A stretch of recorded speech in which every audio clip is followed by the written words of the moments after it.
Welcome to my channel Tico Deutschland. Today we are discussing about budget highlights 2024. Have you lost or gained? Is this budget for middle class, rich or poor? Should you invest in real estate, mutual fund or stock, or should you invest in gold? Hello friends, welcome to my channel Tico Deutschland. Today this video has been made on 2024 budget highlights which has happened in India. If you are living in India or out of India, this budget highlight is really important to you. तो अगर आपने कुछ budgets के highlights miss करे हैं तो मेरा ये वीडियो बिल्कुल मिस मत कीजिएगा।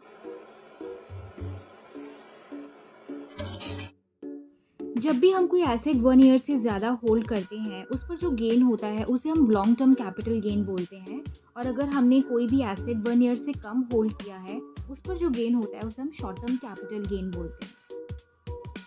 आप जानते होंगे कि बहुत सारे लोग म्यूचुअल फंड में अभी इन्वेस्ट करते हैं और आप लोगों ने भी किया होगा। तो म्यूचुअल फंड पर जो लॉन्ग टर्म कैपिटल गेन था वो अभी 10% हम दे रहे थे। आफ्टर बजट 2024 ये गेन पर जो टैक्स है वो 10% से 12.5% कर दिया गया है। तो कहीं ना कहीं म्यूचुअल फंड पे जो आपको फ़ायदा हो रहा था वो 2.5% कम हो गया है।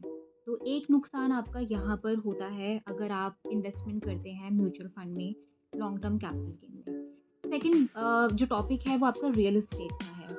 अगर आपने किसी रियल एस्टेट प्रॉपर्टी में इन्वेस्ट किया है और अगर आप उसे बेचना चाहते हैं तो जो आपका कैपिटल गेन होता है उस पर हमें टैक्स देना पड़ता है, जिसे हम प्रॉपर्टी टैक्स कहते हैं। लेकिन अभी वो कैपिटल गेन विदाउट इंडेक्सिंग होगा।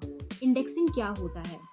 जब हमारी प्रॉपर्टी पे इन्फ्लेशन ऐड हो जाता है और उसके बाद जो हमारी वैल्यू बनती है प्रॉपर्टी की वैल्यू की एप्रिसिएशन के बाद आफ्टर इन्फ्लेशन जो वैल्यू बनती है उसे हम इंडेक्सिंग के साथ बोलते हैं, मतलब कि हाँ इस पे हमने इंडेक्सेशन किया हुआ है।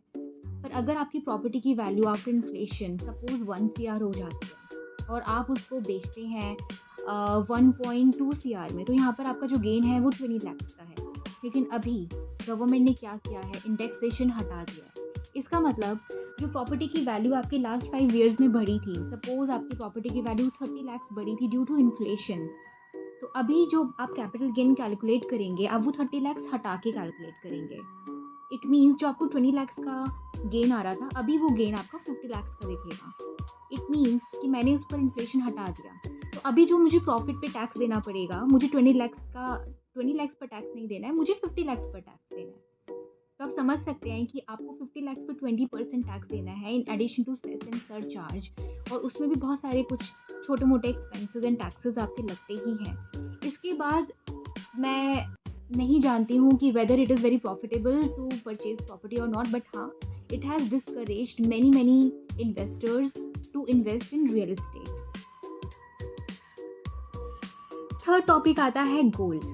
हम सबके पास फिजिकल गोल्ड तो होता ही है और बहुत सारे लोग सॉवरेन गोल्ड बॉन्ड्स में भी इन्वेस्ट करते हैं बिकॉज उसका रिस्क बहुत कम होता है और गवर्नमेंट की तरफ से एक फिक्स्ड इंटरेस्ट आपको मिल जाता है।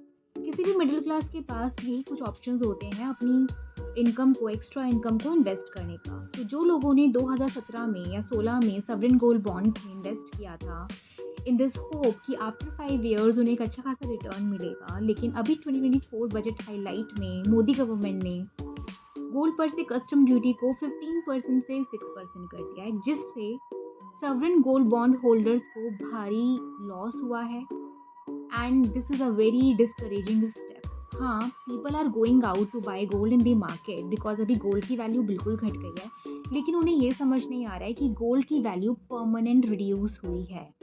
जब कस्टम ड्यूटी घटती है तो उसकी वैल्यू घट जाती है। इट इज़ नॉट समथिंग कि 2-3 महीने के लिए गोल्ड की वैल्यू घटी है तो आप 2-3 महीने के बाद बेचेंगे तो आपको प्रॉफिट हो जाएगा। इस तरह से जो कस्टम ड्यूटी रिड्यूस की गई थी लास्ट जून 2013 में की गई थी, उसके बाद अब जाके after approximately 11 years custom duty को रिड्यूस किया गया है एंड इससे सिर्फ गोल्ड की कीमत नहीं घटती, गोल्ड की जो एक्चुअल वैल्यू होती है वो घट जाती है।